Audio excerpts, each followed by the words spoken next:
Most welcome to YouTube online classes. आज हम discuss करेंगे संसद के जो हमारा चल रहा है क्लास, उसमें भाग 2 में।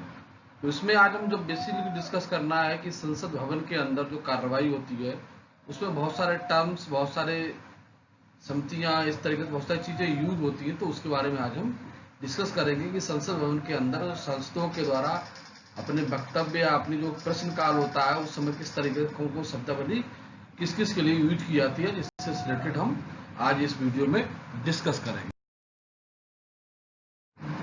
जैसे पहला है हमारा संसदीय सत्र, सेशन ऑफ पार्लियामेंट।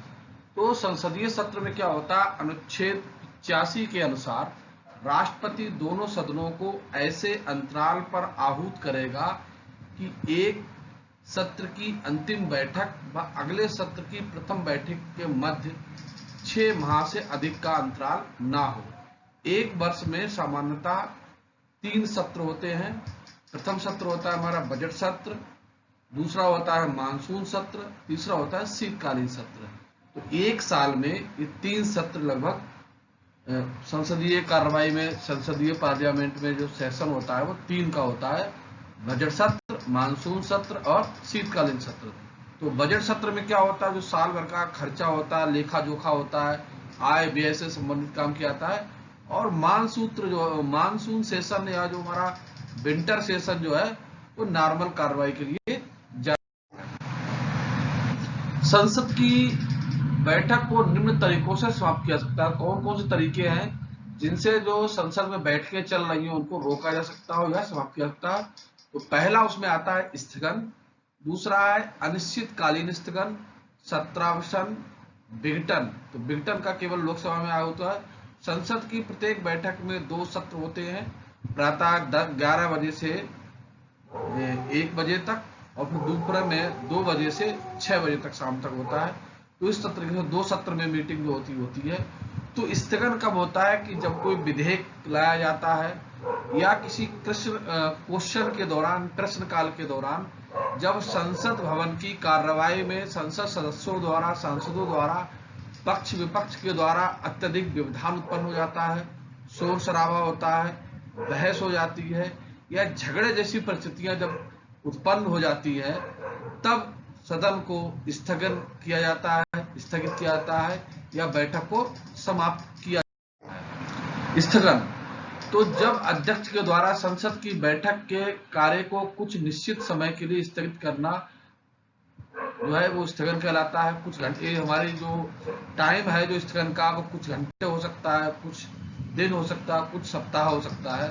अनिश्चितकालीन स्थगन जब अध्यक्ष या सभापति द्वारा सदन को बिना सूचना दिए स्थगित कर दिया जाए कि सदन को पुनः किस दिन आहूत किया जाएगा। तो इस प्रकार का जो स्थगन है वो अनिश्चितकालीन स्थगन कहलाता है। अगला आता है सत्रावसान, जब लोकसभा अध्यक्ष या सभापति द्वारा सदन के पूर्ण होने पर अनिश्चित काल के लिए स्थगित कर दिया जाता है, किंतु राष्ट्रपति सत्र के दौरान भी संसद का सत्रावसान कर सकता है। यानी कि जो राष्ट्रपति है वो वैसे तो सदन जब पूर्ण होगा तभी सत्रावसान होता है, लेकिन राष्ट्रपति जो है जब संसद का जो काम चल रहा होता है, जिस समय सदन चल रहा हो, उसको बीच में भी स्थगित कर सकता है। विघटन, राज्यसभा के स्थायी सदस्य होने के कारण जब विघटन नहीं किया सकता है, जबकि लोकसभा अस्थायी सदन होने के कारण विघटित हो सकता है।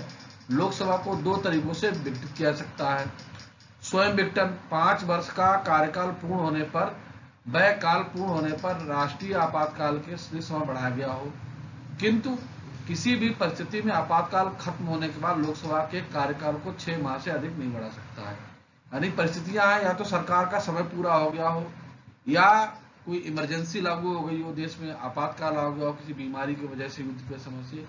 लेकिन जो आपातकाल अगर समाप्त हो रहा है और उस समय जो लोकसभा का कार्यकाल बढ़ाया जा सकता है, वो राष्ट्रपति की सिफारिश मतलब हो सकती है इसे बढ़ाने के लिए, लेकिन इसका कार्यकाल 6 माह से अधिक जो लोकसभा उसका कार्यकाल नहीं सकता है।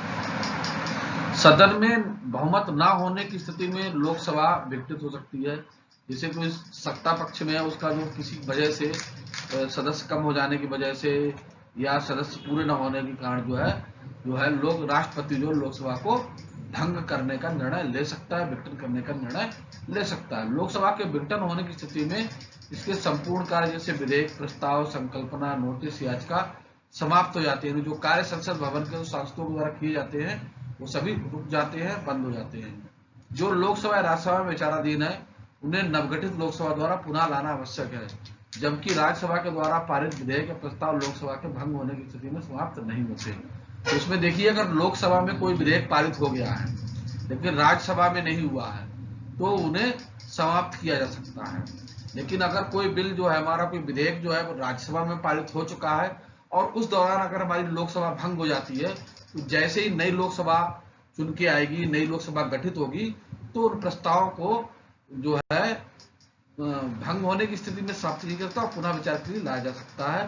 तो उस स्थिति में जो राज्यसभा द्वारा जो पारित हो जाते हैं प्रस्ताव, उनको लोकसभा भंग होने की स्थिति में समाप्त नहीं हो सकते हैं।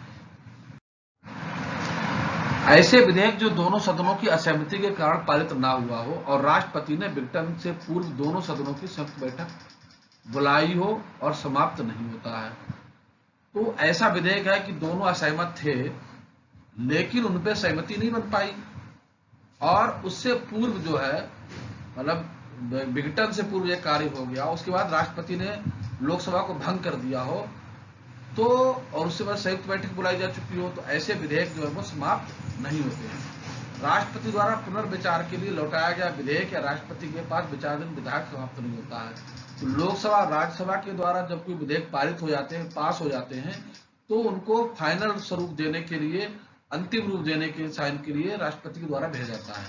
यदि राष्ट्रपति उस विधेयक को फिर से लोकसभा राज्यसभा को वापस करता है तो वो विधेयक समाप्त नहीं माना जा सकता है और कुछ परिवर्तन के बाद वो पुनः राष्ट्रपति के भेजा जाता है और बाद में विधेयक या कानून का रूप धारण कर लेता है, उसको संविधान में शामिल किया जा सकता है। गणपूर्ति या कोरम क्या होता है? तो हमारा शब्द है गणपूर्ति या कोरम। गणपूर्ति मीन्स जो सांसद सदस्यों की मेंबर्स की संख्या जो होती है। गणपूर्ति वह न्यूनतम संख्या है जिसकी उपस्थिति में सदन का कार्य संपादित किया जाता है। इसका अर्थ है कि सदन चलाने के लिए कम से कम उस सदन की कुल संख्या का 1/10 सदस्य होना अनिवार्य है, यानी कि 1/10 मेंबर्स जो टोटल पार्लियामेंट के सदस्य उतने पार्लियामेंट पक्ष के होने चाहिए, तभी सदन को चलाया जा सकता है। अगला हमारा टर्म आता है साइन डाई। सदन का अध्यक्ष या सभापति सदन की अगली बैठक की तिथि घोषित किए बिना सदन को अनिश्चित काल के लिए स्थगित कर देता है, तो इसे साइन डाई कहा जाता है। यानी कि राष्ट्रपति जो हमारा सदन का अध्यक्ष है, जो स्पीकर है या सभापति है, तो वो सदन को अगली बिना डेट दिए अनिश्चित काल के लिए बंद कर दे, सदन को स्थगित कर दे, उस कंडीशन को साइन डाई कहता है। सदन में मतदान। संविधान में उल्लिखित कुछ विशिष्ट मामलों के लिए विशेष बहुमत की आवश्यकता होती है, जैसे राष्ट्रपति, उच्चतम न्यायालय, उच्च न्यायालय के मुख्याधीश, संविधान संशोधन, लोकसभा राज्यसभा अध्यक्ष आदि। मतदान की प्रक्रिया में प्रस्ताव के पक्ष में मत देने के लिए A/E आए और विपक्ष में मत देने के लिए नो प्रयोग किया जाता है। तो संविधान, ये मतदान क्या हुआ कि कोई विधेयक बनता है या राष्ट्रपति को चुनाव होना है या न्यायाधीश को चुनना है या राज्यसभा लोकसभा के अध्यक्ष वगैरह को चुनना है, तो उसमें क्या होता है कि अगर दोनों सदनों में आपसी सहमति नहीं बन पाती है तो सदन के अंदर पक्ष विपक्ष का मतदान होता है, यानी कि अपनी अपनी सहमति देते हैं जिस पक्ष में। तो अगर जो पक्ष में मत देगा वो आए लिखेगा और जो नहीं देगा वो नो लिखेगा, और इस तरीके से मतदान के आधार पर ही निर्धारण होता है कोई अध्यक्ष चुना जा सकता है, नहीं चुना सकता, उसके पक्ष में जो मतदान होगा वो चुन लिया जाएगा, जो बहुमत होगा, जो नहीं होगा तो नहीं चुना जाएगा। अगला टर्म आता है लेक डक। नई लोकसभा के गठन से पूर्व वर्तमान लोकसभा के वे सदस्य जो नई लोकसभा युक्त निर्वाचित नहीं हो पाते हैं लेक डक कहलाते हैं। यानी कि पुरानी लोकसभा थी तो भंग तो उसके बाद होती है, जब नई लोकसभा आ जाती है उसके बाद सिफारिश करता है प्रधानमंत्री, उसको मंत्रिमंडल जो है कि लोकसभा भंग की जा सकती है। लेकिन अब हो सकता है कि बहुत सारे सदस्य जो है, जो अगला चुनाव होता है उसमें सांसद चुन के नहीं आ पाते हैं, तो जो ऐसे सांसद चुन के नहीं आ पाते हैं उन कंडीशंस के लिए, उन सांसदों के लिए लेक डक शब्द का प्रयोग होता है। संसद में भाषा। तो संसद में भाषा जो है संविधान के अनुसार संविधान ने हिंदी व अंग्रेजी को सदन की कार्रवाई भाषा घोषित किया था, लेकिन पीठासीन अधिकारी किसी भी सदस्य को अपनी मातृभाषा में बोलने का अधिकार दे सकता है और उसके समांतर अनुवाद की व्यवस्था है। ये व्यवस्था भी की गई थी कि संविधान लागू होने के 15 वर्षों के बाद अंग्रेजी स्वयं 1965 में समाप्त हो जाएगी, किंतु राजभाषा अधिनियम 1963 हिंदी के साथ अंग्रेजी की निरंतरता की अनुमति देता है। तो इसमें व्यवस्था यह है कि संसद भवन की जो कार्रवाई चलती है, तो प्रारंभ में किया गया था कि संसद की कार्रवाई जो है वो हिंदी और अंग्रेजी में दोनों में भाषा में संसद बोल सकते हैं, अपनी बात को रख सकते हैं। लेकिन पीठासीन अधिकारी जो वहां होता है उसको ये अधिकार है कि कोई सांसद या सदन का मेंबर जो है वो अपनी मातृभाषा में, तेलुगु में, कन्नड़ में, मलयालम में, हिंदी में, उड़िया में, पंजाबी में, किसी भाषा में भी वो बोल सकता है और उसकी उस भाषा को समझाने के लिए, समझने के लिए सदन के अंदर अनुवाद की व्यवस्था की गई है, अनुवादक की व्यवस्था की गई है जो हिंदी और अंग्रेजी में अनुवाद करते हैं, जिससे कि सभी सदन में बैठे हुए मेंबर उसकी बात को अपनी भाषा में समझ सके। और यह संविधान में लिखा गया था कि जब 15 वर्ष हो जाएंगे तो अंग्रेजी भाषा जो है, अंग्रेजी बोलने का जो प्रावधान है वो स्वतः समाप्त मान लिया जाए। लेकिन राजभाषा अधिनियम 1963 में दिया गया है कि हिंदी के साथ साथ अंग्रेजी की निरंतरता बोलने की अनुमति दी जाती है। तो इस संसदीय भाषा में इस तरीके का उसका प्रयोग। संसदीय कार्य प्रणाली, पार्लियामेंटल फंक्शनिंग, यानी कि जो संसदीय कार्य प्रणाली है, संसद के अंदर किस तरीके से कार्य होते हैं, वहां क्या क्या काम होते हैं, किस किस तरीके से होते हैं, इस पर डिस्कस करेंगे। तो अनुच्छेद 118 के अंतर्गत संसद का प्रत्येक सदन अपनी प्रक्रिया और कार्य प्रणाली के लिए नियम बना सकता है। इसके अंतर्गत प्रश्न पूछने की विधि, विधिक प्रस्ताव व चर्चाएं आती हैं। अब सदन में किस तरीके से काम करना है, तो उसमें क्या होता है कि एक कमेटी बनाई जाती है और वो संसद को चलाने के लिए कुछ कार्य प्रणाली, कुछ नियम बनाए जाते हैं जो संसदीय कार्य प्रणाली के अंतर्गत आते हैं। उसमें क्या होता है कि प्रश्न किस समय पूछने हैं, किस तरीके से पूछ रहे हैं, उनकी विधि क्या है, प्रस्ताव को किस तरीके से प्रस्तावित करना है और कैसे कैसे चर्चाएं होनी है, इन सब का निर्धारण जो है वो संसदीय कार्य प्रणाली के आता है। तो सबसे पहला आता है हमारा प्रश्नकाल। तो संसद में क्या होता है कि कोई जो विधेयक पारित होता है तो पक्ष और विपक्ष के लोग जो है, संसद जो सदस्य जो हैं, वो उससे संबंधित या चर्चा से संबंधित या और कोई प्रश्न जो पूछा जाता है तो वो दौर जो कहलाता है वो प्रश्नकाल कहलाता है। संसद का पहला घंटा यानी कि 11 से 12 बजे का समय जो होता है प्रश्नकाल के लिए होता है। इस दौरान सदस्यों द्वारा प्रश्न पूछे जाते हैं और सामान्यतः मंत्री उत्तर देते हैं। प्रश्न 3 प्रकार के होते हैं। इसमें क्या होता है कि कोई मंत्री कोई अगर विधेयक लाता है तो जो सदन चलने का प्रारंभिक समय होता है तो एक दिन पहले जो होता है कि ये लोगों के द्वारा जो हमारे क्वेश्चनिंग होते हैं मंत्री को दे दिया जाता है, बता दिया जाता है, या कोई विधेयक आता है वो सभी सदस्यों में बांटा जाता है। तो उससे संबंधित नेक्स्ट डे जो है पहले पीरियड में ही, पहले घंटे में ही संबंधित मंत्रालय के मंत्री से प्रश्नों को सदस्य पूछ सकते हैं। ये प्रश्न 3 प्रकार के होते हैं। इसका उत्तर मौखिक रूप से दिया जाता है और इसके बाद पूरक प्रश्न पूछे जाते हैं। यानी कि कोई बात होनी है, किसी को समझ में नहीं आ रहा है या कोई उसकी अपनी क्षेत्रीय समस्या है तो संबंधित मंत्री उसकी क्षेत्रीय समस्या के लिए मौखिक रूप से उसको जवाब देता है। अतारांकित प्रश्न, इन प्रश्नों का उत्तर लिखित रूप में दिया जाता है। इसके बाद पूरक प्रश्न नहीं पूछे जाते हैं। यानी कि इसके द्वारा जो पूरक प्रश्न पूछे जाते हैं उसके द्वारा जो और भी प्रश्न होते हैं, लेकिन इसके बाद जो अतारांकित प्रश्न होते हैं इसका पूरक प्रश्न हुआ उसको लिखित रूप में संबंधित मंत्री जवाब देता है। अल्प सूचना प्रश्न, ऐसे प्रश्न जिन्हें कम से कम 10 दिन की पूर्व सूचना देकर पूछा जाता है, इनका उत्तर भी लिखित रूप में दिया जाता है। सामान्यतः लोक महत्व के प्रश्न होते हैं। जैसे किसी मंत्रालय से संबंधित कोई समस्या है कि सड़क नहीं बन रही है या किसी का कोई पुल नहीं बन रहा, कोई हॉस्पिटल नहीं बन रहा, परियोजना बहुत डेढ़ लतीफ है और माननीय मंत्री जी कह रहे हैं कि हमारे यहाँ साहब ये कार्रवाई प्रगति पे चल रही है, तो वहां का जो क्षेत्रीय विधायक है, सांसद है या जो राज्यसभा मेंबर है वो पूछ सकता है साहब हमारे यहाँ काम हो रहा है तो दिनों क्यों नहीं हो पा रहा है, तो उसको लिखित रूप में सूचना उनको देता है, उस प्रश्न का उनको जवाब देता है। तो इस तरीके से प्रश्नकाल का दौर है। शून्यकाल, संसद के दोनों सदनों में प्रश्नकाल के ठीक बाद का समय आमतौर पर शून्यकाल होता है। जब दोनों में जो प्रश्नकाल का समय समाप्त हो जाता है, वो 1 घंटे का पीरियड समाप्त हो जाता है, तो उसके बाद का जो समय होता है वो शून्यकाल कहलाता है, 0 आवर के नाम से जाना जाता है। ये नाम 1960 से 1970 दशक के आरंभिक वर्षों में किसी समय समाचार पत्रों द्वारा तब दिया गया बिना पूर्व सूचना के लैंगिक महत्व के प्रश्न उठाने की प्रथा विकसित हुई। शून्यकाल का उल्लेख संसदीय नियमावली में नहीं है। तो इस जो शून्यकाल है, इसका दौर जो था 1960 से 70 के बीच था, और ये ऐसा दौर होता है, ऐसा काल होता है जिसमें प्रश्न पूछने की संबंधित व्यक्ति को कोई पूर्व सूचना नहीं दी जाती और प्रश्न को अचानक जो हमारे प्रश्न काल के बाद पूछ लिया जाता है। और इस प्रश्न शून्य काल की कोई भी नियमावली संसदीय प्रणाली में शामिल नहीं है। गैर सरकारी सदस्यों द्वारा प्रश्न पूछे जाने वाले प्रश्न, इस प्रकार के प्रश्न कभी कभी लोकसभा में पूछे जाते हैं। इन प्रश्नों के बाद अनुपूरक प्रश्न नहीं पूछे जाते, यानी कि जो दूसरे सदस्य होते हैं वो इसको पूछते हैं। गैर सरकारी सदस्य हो सकते हैं, कोई एक्टिविस्ट हो सकते हैं, कोई एनजीओ हो सकता है, या मनोनीत सदस्य हो सकते हैं, दूसरे तरीके के हो सकते हैं। लेकिन जब ये जो वाला जो प्रश्न शून्यकाल जब समाप्त हो जाएगा या जो लोकसभा में पूछे जाएंगे, इन प्रश्नों के पूछने के बाद जो अनुपूरक प्रश्न है उसको नहीं पूछा जा सकता। आधे घंटे की चर्चा एक समय आता है, इसमें एक टॉपिक रखा जाता है आधे घंटे की चर्चा।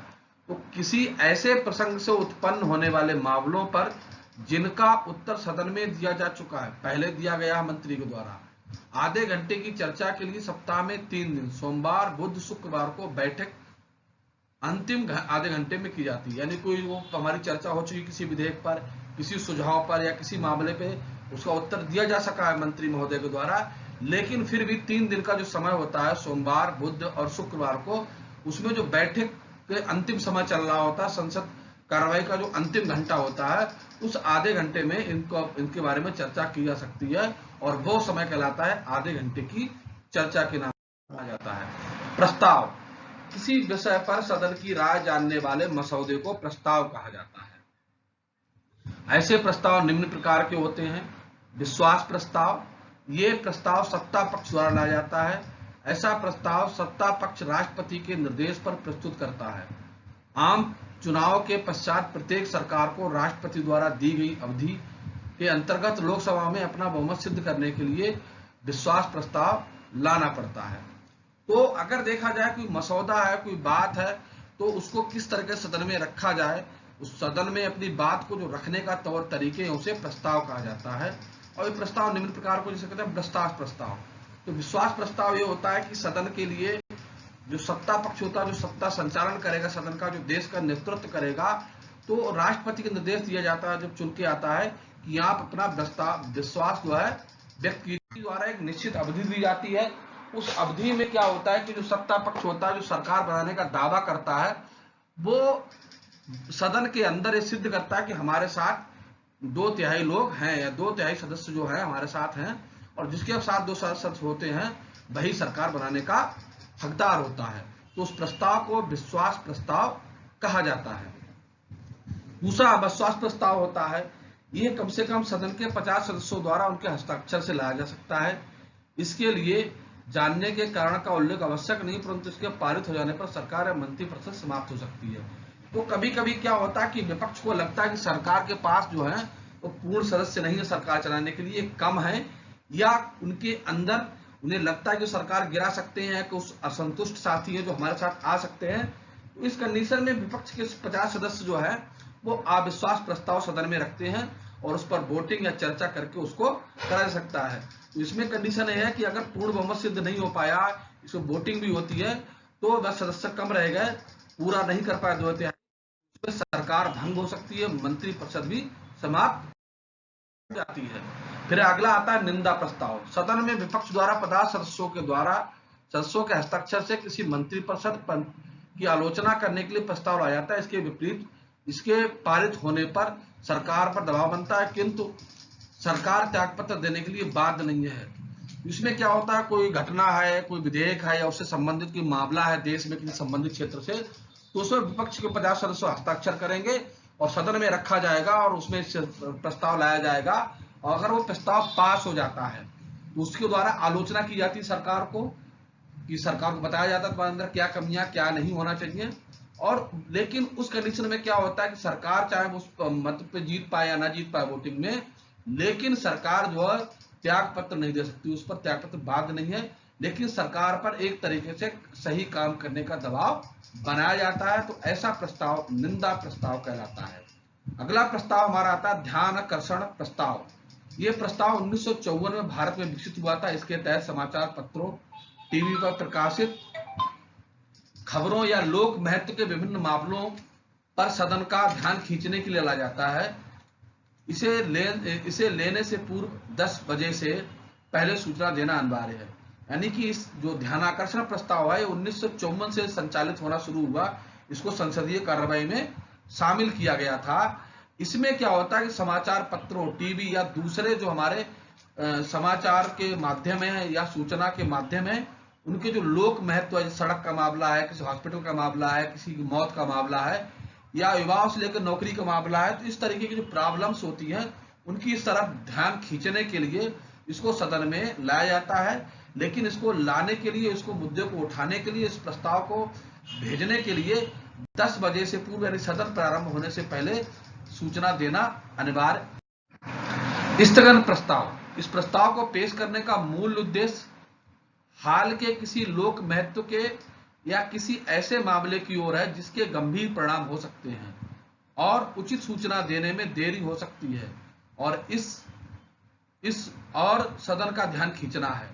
ऐसे प्रस्ताव को सदन की कार्रवाई को रोककर लाया जाता है। इसे लेने के लिए 50 सदस्यों का समर्थन व अध्यक्ष के हस्ताक्षर आवश्यक है। अब स्थगन प्रस्ताव है कि आज साहब सदन नहीं चलने देना है, तो उसमें कोई विधेयक का मुद्दा हो सकता है, कोई क्षेत्रीय समस्या हो सकती है, जो लोक महत्व के मामले होते हैं उनको उठाने के लिए, जिसके की बहुत परिणाम हो सकते हैं। जैसे कोरोना फैल रहा है, अब अगर सरकार उस पर ध्यान नहीं दे रही है या जो हॉस्पिटल की व्यवस्था नहीं कर रही है, तो सदन में लोग उसको उठा सकते हैं। या कोई घटना हो रही है, सड़कें सही नहीं है, लोगों को रोजगार नहीं मिल रहे हैं, तो सरकार का ध्यान खींचने के लिए, उस पर ध्यान देने के बाध्य करने के लिए ऐसे प्रस्ताव को 50 सदस्य जो होते हैं वो और उस पर जो पहले सूचना देकर हस्ताक्षर कराए जाते हैं, तो उसमें सदन में लाया जाता है कि जब तक इस पर चर्चा नहीं होगी, इस पर कार्य नहीं होगा, तब तक सदन चलने नहीं दिया जाएगा। तो ऐसे प्रस्ताव जो होते हैं वो स्थगन कहलाते हैं। अल्पकालिक चर्चा, एक गैर सरकारी सदस्यों द्वारा लोक महत्व, सार्वजनिक महत्व के मामले सदन के ध्यान में लेने का तरीका है। इसके लिए प्रत्येक सप्ताह के दिन 3 दिन 2 घंटे की चर्चा की जाती है, क्योंकि इस प्रकार की चर्चा में 2 घंटे से अधिक का समय नहीं लगता है। नोट, तो इसमें क्या होता है कि ये संसद सदस्यों के द्वारा नहीं, दूसरे बाहरी मामलों के द्वारा, पब्लिक के द्वारा, एनजीओ के द्वारा, सोशल वर्कर के द्वारा उठाए जाते हैं, और उन मर्दों को संसद के द्वारा उठाया जाता है जो सांसद सदस्य होते हैं, और फिर इन पर चर्चा होती है। वो कोई सोशल प्रॉब्लम्स हो सकती हैं, घटना हो सकती है, रिक्वायरमेंट्स हो सकती है, किसानों की समस्या हो सकती है, तो उस पर इन पर चर्चा होती है। तो इस चर्चा को हम अल्पकालिक चर्चा कहते हैं। तो इसमें कुछ और नियम भी बनाए गए हैं। नियम 184, यानी कि बहुत सारे नियम है जिनके द्वारा चर्चा की जाती है। तो नियम 184 में क्या है, इस पर विचार विमर्श के बाद मतदान की व्यवस्था है, अतः सरकार इस नियम के अंतर्गत बहस नहीं करना चाहती है। अगर कोई चर्चा करना चाहता है कि बीच में हम इस नियम 184 से चर्चा करेंगे, तो इस पे अगर सहमति नहीं बन पा रही, सरकार सुनना नहीं चाह रही या कुछ आनाकानी कर रही है, तो उसमें विपक्ष के द्वारा क्या हो सकता है कि या सरकार के द्वारा भी इस पर मतदान की व्यवस्था की, मतदान के द्वारा इसका निर्धारण होगा, जिसके पक्ष में अधिक मतदान होगा वो उसका बात मानी जाएगी। लेकिन इसके सरकार जो है इस नियम के तहत बहस नहीं करना चाहती, इससे बचने की कोशिश करती है, क्योंकि इसके बाद उस पर बहुत सारी चीजें अलग तरीके से बदल जाती हैं। नियम 193, इस नियम के अंतर्गत केवल विचार विमर्श की व्यवस्था है, मतदान की व्यवस्था नहीं। तो नियम 193 के तहत कोई चर्चा होती है तो इस पर विचार विमर्श हो सकता है, कोई सुझाव दे सकता है, लेकिन इस पर मतदान की व्यवस्था नहीं है। नियम 56, लोक महत्व के किसी विषय पर इस नियम के अंतर्गत विचार किया सकता है, जैसे स्थगन प्रभाव। वो कोई लोक महत्व का काम है, वो चर्चा नहीं चल रही है, सदन में कुछ नहीं हो रहा है, तो कोई अगर चाह रहा है चर्चा करा, तो नियम 156 के तहत वो अपनी बात रख सकता है। जैसे स्थगन प्रभाव उसके अंतर्गत आता है कि जब तक ये काम नहीं होगा, नहीं सुना जाएगा, तब तक सदन नहीं चलने दिया जाएगा। तो नियम 56 के तहत भी इस चीज को लाया जा सकता है। नियम 41, सदन में पूछे गए प्रश्नों को स्वीकार करना व निम्न श्रेणी में विभाजित करना इस नियम के अंतर्गत आता है। तो सदन में जो क्वेश्चन पूछे जाते हैं किस तरीके से रखे जाए, उनका लेवल क्या है, इन चीजों का निर्धारण जो है वो नियम 41 के तहत अल्पकालिक चर्चा में ही जाता है। सदन में विधायी प्रक्रिया किस तरीके से होती है, सदन में पेश होने वाले विधेयकों को दो भागों में किया जाता है, सरकारी विधेयक, गैर सरकारी विधेयक। कुछ प्राइवेट रिलेटेड होते हैं, नॉन गवर्नमेंट सेक्टर से रिलेटेड विधेयक होते हैं, और कुछ सरकारी कानून होते हैं, विधेयक होते हैं। तो दो प्रकार से किया जाता है, गैर सरकारी विधेयक, सरकारी विधेयक। साधारण विधेयक, ऑर्डिनरी बिल। साधारण विधेयक क्या है? अनुच्छेद 107 के अनुसार साधारण विधेयकों को किसी भी सदन में प्रस्तुत किया सकता हो, चाहे राज्यसभा हो चाहे लोकसभा हो। इसके अंतर्गत वित्तीय विषयों को छोड़कर अन्य सभी विषयों में संबंधित विधेयक साधारण विधेयक कहलाते हैं। केवल वित्त से रिलेटेड विधेयक नहीं होना चाहिए, बाकी जितने भी विधेयक हैं वो सभी साधारण विधेयक कहलाते हैं। वो किसी चाहे कानून से संबंधित सकते हैं, किसी सोशल प्रोग्राम से संबंधित हो सकते हैं, और ये जो है अनुच्छेद 107 के तहत पेश किए जाते हैं। फिर अगला आता है हमारा धन विधेयक या मनी बिल। तो अनुच्छेद 110 के अंतर्गत परिभाषित किया गया है कि धन विधेयक लोकसभा में राष्ट्रपति की संस्तुति पर ही प्रस्तुत किया जा सकता है। ये वित्तीय विषयों से संबंधित होते हैं। धन विधेयकों को राज्यसभा अधिकतम 14 दिन तक रोक सकती है। यानी कि अगर लोकसभा मतलब संस्तुति पर राष्ट्रपति की, लोकसभा में कोई बिल पारित होता है धन विधेयक और उसे राज्यसभा बाद में भेजा जाता है, राज्यसभा जो है अगर रोक के रखना चाहती है, उस पर कार्य नहीं कर रही है, तो उसकी अवधि केवल 14 दिन तक है। 14 दिन के बाद उस पर कुछ ना कुछ कार्रवाई उसको करनी पड़ेगी या वापस भेजना पड़ेगा। इससे अगर वो रोकने का अधिकार राज्यसभा के पास नहीं है। वित्त विधेयक, ये भी वित्त विधेयक से संबंधित विधेयक है। जैसे राजस्व, आय, व्यय से संबंधित वित्त विधेयक 3 प्रकार के होते हैं। वित्त विधेयक और तो इनमें क्या है, एक वित्त विधेयक हमारा जो आता है, पहला वित्त विधेयक वो अनुच्छेद 117A, और दूसरा हमारा अनुच्छेद 117C और अनुच्छेद 110 के तहत आते हैं। किसी विधेयक पर वो धन विधेयक है या नहीं, लोकसभा अध्यक्ष अंतिम निर्णय लेता है। यानी कोई विधेयक पास किया जाता है, वो धन विधेयक है या नहीं है, इसका जो फैसला करता है वो लोकसभा अध्यक्ष या स्पीकर के द्वारा किया जाता है। इसे सदन में केवल मंत्री द्वारा ही पेश किया जाता है।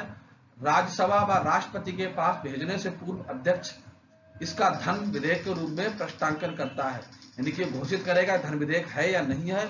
जब तक लोकसभा अध्यक्ष जो है या सदन का अध्यक्ष जो है, स्पीकर जो है, इसको साइन नहीं कर देगा, तब तक इसको नहीं माना जाएगा। यदि राज्यसभा धन विधेयक को 14 दिन तक वापस नहीं करती है तो वह दोनों सदनों में पारित समझा जाएगा। अगर उस धन विधेयक को राज्यसभा अपने पास रोक लेती है और उस पर कोई कार्रवाई नहीं करती, कोई निर्णय नहीं लेती है, तो वो स्वतः मान लिया जाता है कि वो पारित हो गया है। अतः सभी धन विधेयक वित्त विधेयक होते हैं, किंतु सभी वित्त विधेयक धन विधेयक नहीं होते। तो जितने धन विधेयक वो वित्त विधेयक होते हैं, लेकिन सभी वित्त विधेयक धन विधेयक नहीं होते हैं। सबसे इंपॉर्टेंट बात है ये।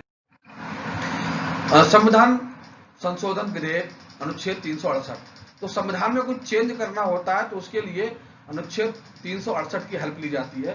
अनुच्छेद 368 के अंतर्गत संविधान संशोधन की प्रक्रिया तथा उससे संबंधित संसदीय शक्ति का वर्णन किया गया है। संविधान संशोधन हेतु दोनों सदनों द्वारा विशेष बहुमत 2/3 बहुमत की आवश्यकता होती है। राज्यसभा द्वारा इसे अस्वीकार किए जाने पर बैठक नहीं बुलाई जा सकती है। यानी कि संविधान संशोधन करना है तो सबसे पहला काम है कि जो संविधान संशोधन सत्ता पक्ष करेगा उसके पास दोनों सदनों में 2/3 बहुमत होना चाहिए। लेकिन अगर उसके पास बहुमत राज्यसभा में नहीं है, राज्यसभा द्वारा उस संशोधन को अस्वीकार कर दिया जाता है, तो उसके लिए बैठक नहीं बुलाई जा सकती। संसद में विधेयक प्रस्तुत करने की प्रक्रिया। संसद में कोई विधेयक कैसे रखा जाता है, वो निम्न प्रक्रियाओं से होकर गुजरता है। प्रथम पाठन, सबसे पहले कौन कौन प्रक्रिया है बात करेंगे। तो सबसे पहला है पाठन, यानी कि वो जो विधेयक है वो सभी सदस्यों में बांटा जाता है, वो उसको पढ़ते हैं, उस पर विचार करते हैं क्या है क्या नहीं, और फिर उसके बाद एक निश्चित अवधि के बाद उस पर सदन के अंदर चर्चा होती है। इसके अंदर किसी भी विधेयक को संसद में प्रस्तुत किया जाता है। किसी भी विधेयक को संसद में प्रस्तुत करने से पूर्व सदन को अग्रिम सूचना देना अनिवार्य है, यानी पहले बांट दिया जाता है, सबको सूचना दी जाती है किस दिन विधेयक होगा, इस पर इसको प्रश्न पूछना, चर्चा करना, ये सब बाद में चीजें होती है, उस समय प्रस्तुत किया जाता है। प्रस्तुतकर्ता द्वारा विधेयक का शीर्षक व इसका उद्देश्य बताता है व उसके सदन में बहुमत से पास होने के बाद भारत के राजपत्र गजट ऑफ इंडिया में इसको प्रकाशित किया जाता है। यानी कि जब ये लोकसभा राज्यसभा में पास हो जाता है प्रस्ताव, तो इसको गजट ऑफ इंडिया में इसको शामिल कर लिया जाता है। संसद में विधेयक का प्रस्तुतिकरण एवं उसका राजपत्र में प्रकाशित होना ही प्रथम पाठन कहलाता है। यानी कि लोकसभा में प्रस्तुत हो गया और उसको गजट में पास कर दिया गया, तो ये जो प्रक्रिया है ये प्रथम पाठन लाया जाता है। तो उस पर सबसे पहले क्या होता है कि सदन में रखा जाएगा, उस पर विचार विमर्श होगा, और विचार विमर्श में कई सारी प्रक्रिया होती, कदम उठा सकते हैं, उसके जो नियम है, उपबंध है, लाभ हानि है, क्या असर पड़ेगा, इन सब पर चर्चा की जा सकती है, लेकिन पूरा विस्तार से विचार नहीं किया है। तो उसमें क्या होता है कि संसद को विधेयक तुरंत चर्चा कर, जैसे आज प्रस्तुत किया गया उसी दिन चर्चा होती है उस पर, या कोई दूसरी डेट उस पर निर्धारित करके इस दिन इस विधेयक पर चर्चा होगी।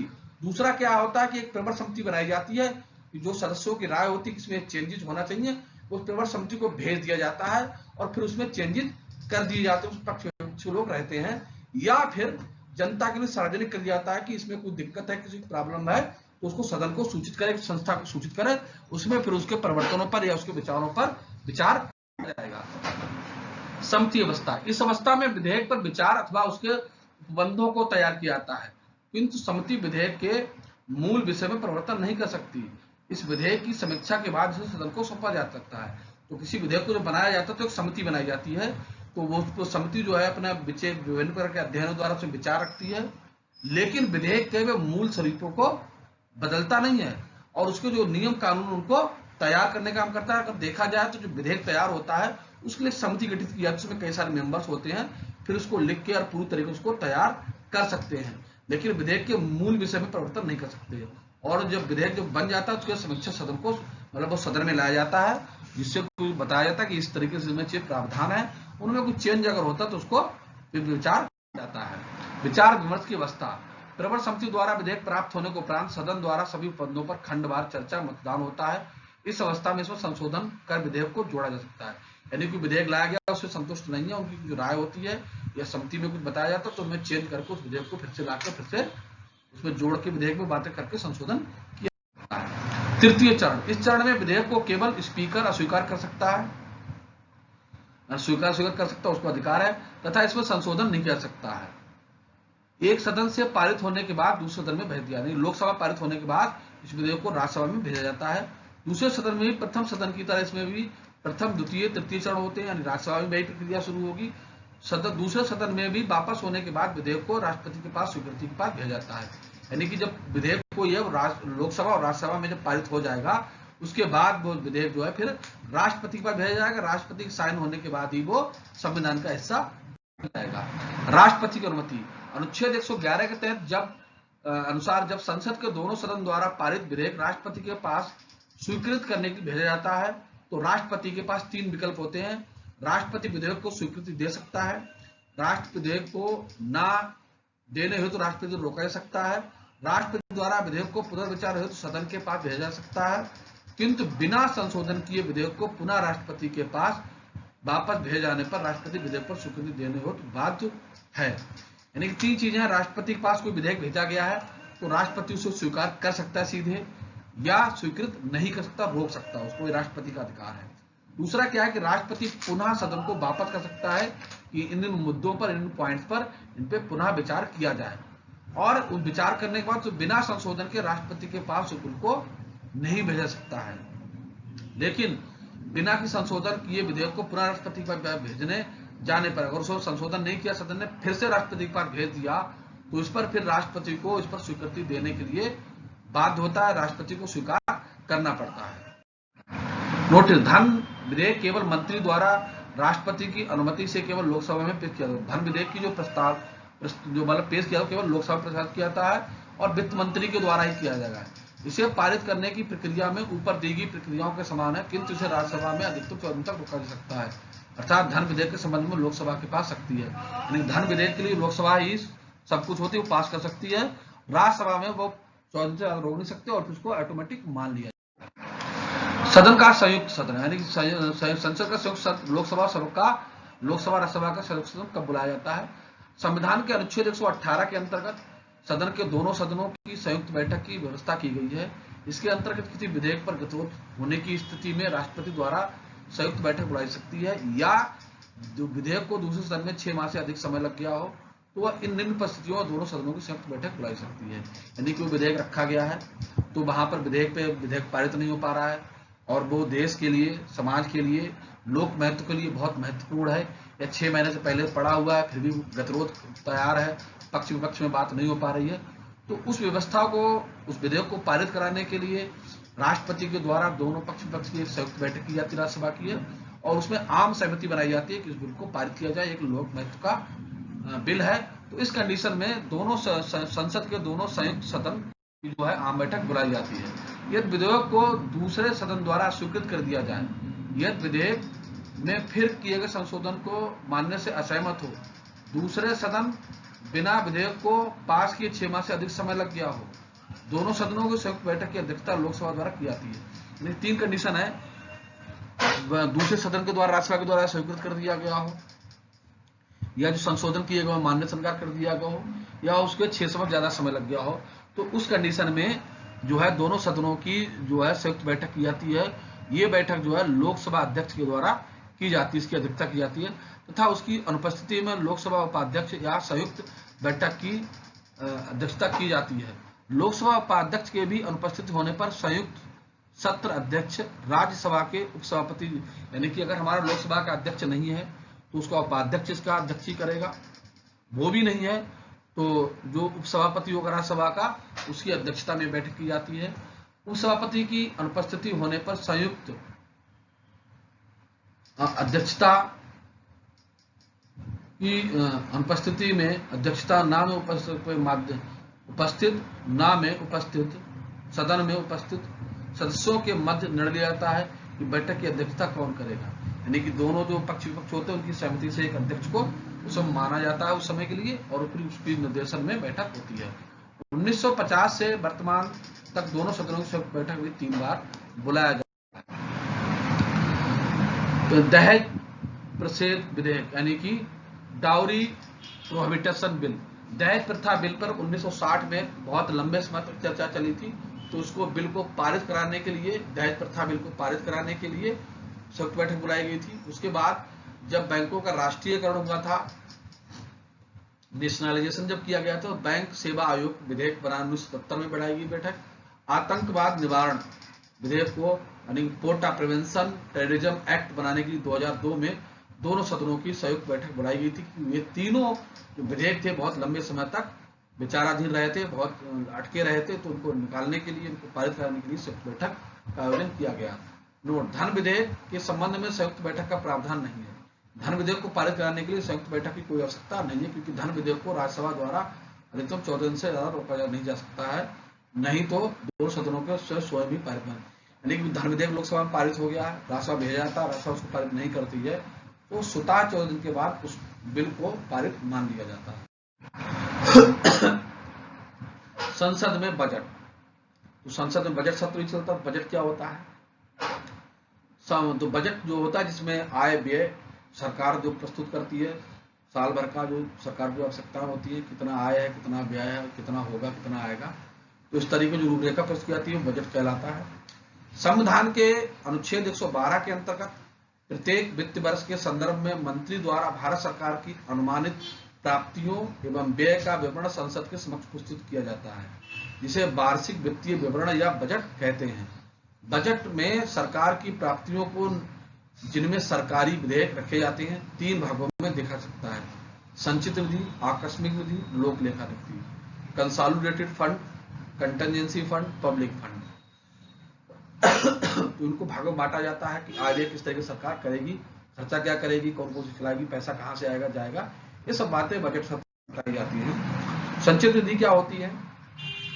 अनुच्छेद 226 के अंतर्गत संचित निधि का वर्णन किया गया है।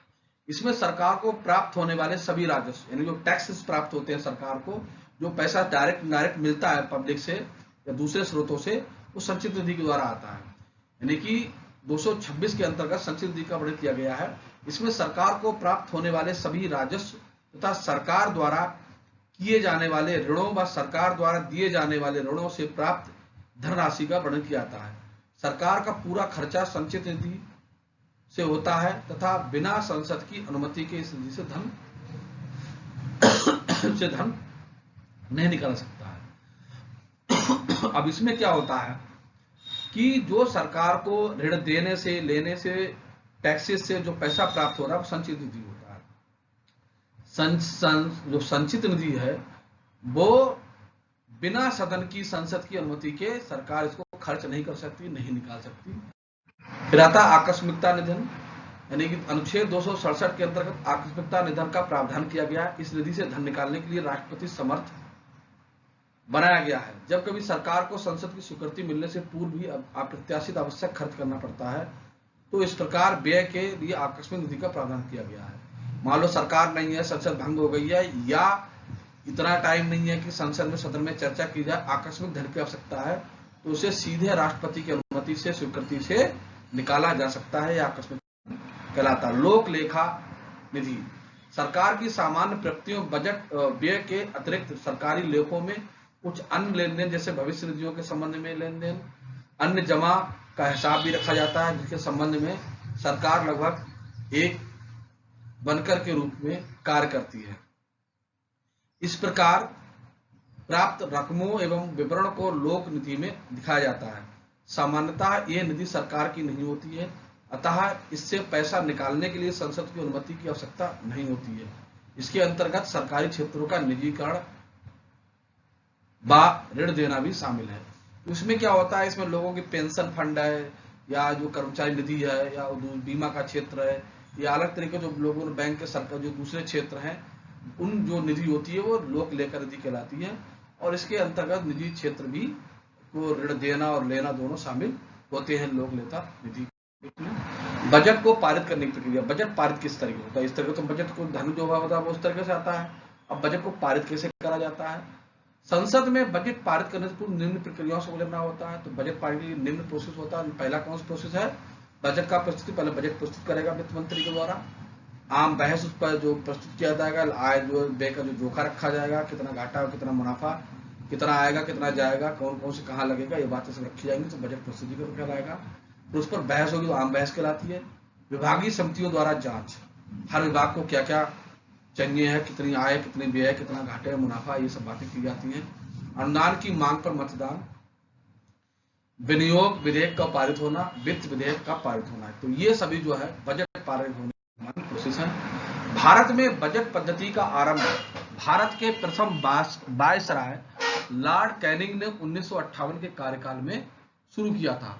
1959 में प्रथम बार जेम्स विल्सन को लॉर्ड कैनिंग की कार्यकारिणी का वित्तीय सदस्य चुना गया। यानी कि जो बजट सत्र की, बजट का जो आरंभ है, जब हमारा देश गुलाम था तो अंग्रेजों के जो वायसराय थे, प्रथम वायसराय लॉर्ड कैनिंग के कार्यकाल में इसका आरंभ हुआ था। और इसका जो प्रथम सदस्य बनाया गया था, जेम्स विल्सन को बनाया गया था, जो लॉर्ड कैनिंग की वित्तीय कमेटी के मेंबर थे। जेम्स विल्सन द्वारा सर्वप्रथम 1860 में बजट पेश किया गया। इन्हें भारत के बजट पद्धति का जन्मदाता कहा जाता है। यानी कि जो भारत में बजट पद्धति है वो प्रस्तुत करने का श्रेय है, या जो स्टार्टिंग है वो जेम्स विल्सन को जाती है, और उन्हीं को उनका इस पद्धति का जन्मदाता है। जो इंपॉर्टेंट क्वेश्चन जो लोग पूछा सकता है, बजट में बदलाव, बजट में क्या क्या बदलाव हो सकते हैं? एक बर्थ समिति, 1924 से चले आ रहे अलग से रेलवे बजट के प्रावधान को खत्म कर दिया गया है। वर्ष 1924 से 16 तक रेल बजट और संसदीय बजट को अलग अलग प्रस्तुत किया था। यानी कि जब अंग्रेजों के समय तक देश आजाद हो गया, उस वक्त 16 तक जो था वो रेल बजट अलग प्रस्तुत होता था और मुख्य बजट अलग बनता था।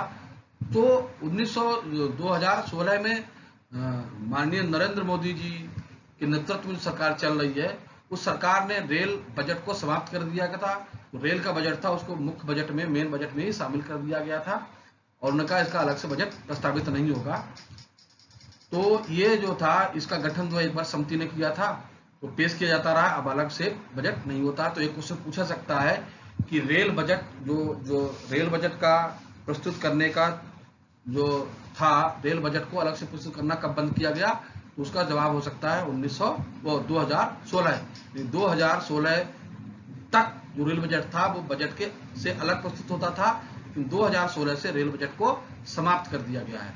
पहले बजट फरवरी के अंतिम कार्य दिवस को पेश किया जाता था, किंतु 2017 से अब 1 फरवरी को पेश किया जाता था। पहले बजट सत्र मार्च को माना जाता था, यानी कि फरवरी का अंतिम सप्ताह से बजट का प्रोसेस शुरू होता था, सत्र का आरंभ होता था। लेकिन 2017 में नई सरकार में इसको बजट सत्र को 1 फरवरी से प्रस्तुत किया जाता है। संसदीय समितियां, तो बजट सत्र को सही है गलत है विचार है, उस पर बहुत सारा कार्य करने के लिए संसदीय समितियां गठित की जाती है, इसे पार्लियामेंट्री कमेटी भी कहते हैं। एक संसद एक बृहत निकाय है जो अपने समक्ष लाए गए विषयों पर प्रभावी रूप से विचार करती है तथा इसके कार्य भी अत्यंत जटिल हैं, अतः पर्याप्त समय व विशेषता के अभाव में संसद अपने वैधानिक उपायों व अन्य मामलों की जांच विभिन्न समितियों के सहयोग से करती है। भारतीय संविधान के अनुसार दो प्रकार की समितियां होती हैं, स्थायी समिति और अस्थायी समिति। बहुत सारे काम बजट के होते हैं जिनको, और दूसरे मामलों बजट होते हैं जिन पर विचार करना अगर संभव नहीं है तो उनमें समिति बना दी जाती है पक्ष के लोगों को लाके, और वो सही क्या गलत क्या इस पर विचार करते हैं और वो सरकार को इन चीजों से अवगत कराते हैं। तो उसके लिए दो प्रकार की समितियां बनाई जाती हैं, स्थायी समिति व अस्थायी समिति। प्रमुख समितियां उनके कार्य। लोक लेखा समिति, इस समिति का गठन भारत सरकार अधिनियम 1919 के अंतर्गत पहली बार 1921 में किया गया था। वर्तमान में इस समिति में कुल 22 सदस्य हैं, 15 लोकसभा सदस्य, 7 राज्यसभा सदस्य हैं। इस समिति का अध्यक्ष विपक्ष का नेता होता है, परंतु वर्ष परंपरा 1967 से चली आ रही है। यह केंद्र सरकार के विभागों मंत्रालयों के लेखों की जांच कर उन्हें संसद के प्रति उत्तरदायी बनाती है। तो लोक लेखा समिति बनाई जाती है, विभिन्न मंत्रालय हैं जो वित्तीय काम धाम करते हैं उनकी जांच करती है और उनसे जो जुड़े हुए मामलों संसद को उत्तरदायी बनाती है और उनको सिफारिश करती है क्या चीजें चेंज हो सकती है, क्या क्या नहीं हो सकती हैं, और उनका नियम जांच करती है कि कोई घोटाला तो नहीं हुआ है। लोक लेखा समिति के कार्यों के अंतर्गत वित्त नियंत्रक, महालेखा परीक्षक, कैग के वार्षिक प्रतिवेदनों की जांच प्रमुख है, जो कि राष्ट्रपति द्वारा संसद में प्रस्तुत किया था। नियंत्रक महालेखा परीक्षक द्वारा राष्ट्रपति को प्रतिवर्ष 3 विधेयक प्रतिवेदन सौंपे जाते हैं। कोई काम होता है, कोई खरीद फरोख्त होती है, जो भी काम होता है कैग उसकी जांच करता है और उसके बाद उनको राष्ट्रपति को अपनी जांच रिपोर्ट सौंप। प्रमुख समितियों उनके कार्य तो जो हमारे सौंपा जाता है प्रतिवेदन, तो 3 प्रतिवेदन होते हैं जो कैग के द्वारा सौंपे जाते हैं। पहला प्रतिवेदन है विनियोग लेखा पर लेखा परीक्षक प्रतिवेदन, वित्त लेखा पर लेखा परीक्षक प्रतिवेदन। तीसरा है सार्वजनिक उद्यमों पर लेखा परीक्षक प्रतिवेदन। तो इन प्रतिवेदनों को कैग के द्वारा राष्ट्रपति को सौंपा जाता है। नियंत्रक एवं महालेखा परीक्षक भी समिति की बैठक में भाग लेता है और सहायता करता है। इस समिति को प्राक्कलन समिति की जुड़वा बहन भी कहा जाता है। इस समिति की कुछ सीमाएं, जैसे कि यह नीति संबंधी विषयों की जांच नहीं करती है तथा कार्य हो जाने के बाद में सपोर्ट तैयार करती है। फिर भी इसमें कई घोटाले जैसे जीप बोफोर्स आदि घोटालों को उजागर करने का भी काम किया है। प्राक्कलन समिति, इस समिति का गठन 1950 में जॉन मथाई वित्त मंत्री की सिफारिश के आधार पर किया गया था। इसमें मूलतः 25 सदस्य, किंतु 1956 में इसकी संख्या बढ़ाकर 30 कर दी गई है। ये सबसे बड़ी समिति भी है। इस समिति के सभी सदस्य लोकसभा द्वारा प्रतिवर्ष अनुपातिक प्रतिनिधित्व की एकल संक्रमणीय पद्धति द्वारा लोकसभा के सदस्यों से निर्वाचित होते हैं। इस समिति का अध्यक्ष चुने हुए सदस्यों में से लोकसभा द्वारा नियुक्त किया जाता है, किंतु यदि लोकसभा का उपाध्यक्ष इस समिति का सदस्य है तो वह स्वयं ही समिति का अध्यक्ष नियुक्त हो जाता है। ये प्रतिवर्ष गठित होने वाली समिति है। इसके निम्नलिखित कार्य है, यानी कि ये समिति जो बनी थी प्राक्कलन समिति जॉन मथाई के द्वारा 1950 में बनाई गई थी। पहले से 25 सदस्य, 1956 से 30 सदस्य हो गए। और इसमें अगर उपाध्यक्ष जो है समिति का अध्यक्ष है तो स्वतः ही अपने को अध्यक्ष मान लेता है और समिति का कार्य करता है और इस तरह गठित होती है लोकसभा के सदस्यों के द्वारा ही। इस समिति के कार्य में निम्न है। जो पहला क्या है, वार्षिक अनुदानों की जांच करना, जो लेखा जोखा है पैसे का वित्तीय, अतिरिक्त अनुदानों पर चर्चा करना, खर्च कम करने के लिए, प्रशासन में सुधार करने के लिए वैकल्पिक नीति तैयार करना, संसद में अनुदान की मांग रखने की सिफारिश करना प्राक्कलन समिति का मुख्य कार्य है। सार्वजनिक उपक्रम समिति, इस समिति का गठन 1964 में कृष्ण मेनन की सिफारिश के आधार पर किया गया। शुरुआत में 15 सदस्य, 10 सदस्य लोकसभा के थे, 5 सदस्य राज्यसभा से थे, किंतु 1974 में इन सदस्यों की संख्या बढ़ाकर 22 कर दी गई, जिनमें से 15 लोकसभा से और 7 राज्यसभा से कर दी गई। इस समिति का कार्यकाल 1 वर्ष होता है। इस समिति का अध्यक्ष केवल लोकसभा से चुना जाता है। इसके सदस्यों का चुनाव एकल संक्रमणीय पद्धति द्वारा होता है। प्रत्येक वर्ष इस समिति के 1/5 सदस्य अवकाश ग्रहण कर लेते हैं, उनके स्थान पर नए सदस्य निर्वाचित होते हैं। इस समिति का कार्य सरकारी उपकरणों के लेखों का परीक्षण करना, यानी कि विभिन्न विभाग हैं, मंत्रालय काम करते हैं, उनसे संबंधित पर परीक्षण किया जाता है। प्रवर समिति, ये सभी समिति में सर्वाधिक प्रमुख समिति है। इसका गठन किसी विधेयक पर विचार करने हेतु उसी सदन में किया जाता है, या तो लोकसभा में या राज्यसभा में। जिस सभा में गड़बड़ होता है, विधेयक पारित नहीं हो पाता, वहां पर इसकी प्रवर समिति बनाई जाती है, स्टैंडिंग कमेटी बनाई जाती है। ता इसमें विधेयक के विषय से संबंधित कुछ विशेषज्ञ सदस्य अनिवार्य रूप से शामिल होते हैं। समिति द्वारा अन्य विशेषज्ञ लोगों को उनके विचार जानने हेतु तो आमंत्रित किया जाता है। जो विधेयक है उसमें कोई त्रुटि है तो उससे संबंधित, कोई संविधान से संबंधित है या कोई न्याय से संबंधित है तो उससे संबंधित जो विशेषज्ञ लोग होते हैं उनको शामिल करके उस विचार विमर्श किया जाता है, उसको संशोधन करके फिर से वापस सदन को दी जाती है। विशेषाधिकार समिति, इस समिति को संसद सदस्यों को प्राप्त उन्मुक्तियों के हनन का मामला इस समिति को सौंपा जाता है। इस समिति का गठन लोकसभा अध्यक्ष द्वारा लोकसभा के प्रारंभ में अथवा समय समय पर किया जाता है। इस समिति में लोकसभा में 15 सदस्य व राज्यसभा में 10 सदस्य होते हैं। विशेषाधिकार समिति सौंपे गए प्रत्येक प्रसंग की जांच करेगी तथा इन तथ्यों के आधार पर निर्णय करेगी कि किसी विशेषाधिकार का उल्लंघन हुआ या नहीं। यदि हुआ है तो उसका स्वरूप क्या है और किन परिस्थितियों में हुआ है और उसको सदन को रिपोर्ट करेगी। सलाहकार समिति, समिति की अधिकतम संख्या 30 न्यूनतम 10 होती है। ये समिति केंद्र सरकार के विभिन्न मंत्रालयों से जुड़ी होती है तथा इसमें दोनों सदनों के सदस्य होते हैं। इस समिति का गठन प्रत्येक आम चुनाव के बाद किया जाता है और लोकसभा भंग होने के बाद स्वतः समाप्त हो जाती है। थैंक्स। तो अगर हम देखें कि जो हमारा आज जो था संसद सदस्य का भाग 2 था संसद का, तो ये आपकी तो बहुत सारे क्वेश्चंस मिल सकते हैं कि किस तरीके से संसद में कौन कौन शब्दों का प्रयोग करा जाता है, कौन सी समितियां बनती हैं, बजट सत्र किस तरीके से होता है और किस तरीके से जो संसद की कार्यप्रणाली है वो काम करने का कार्य करती है। और इस तरीके से संसद में जो है विभिन्न प्रकार की कार्यप्रणाली और संसद सदस्य अपना काम करते हैं, जिनमें समितियां हैं, बजट सत्र है। तो मैं आशा करता हूं कि ये वीडियो आपके लिए बहुत ही यूजफुल होगा। आप देखते रहिए, सब्सक्राइब करिए और प्रमोट करते रहिए और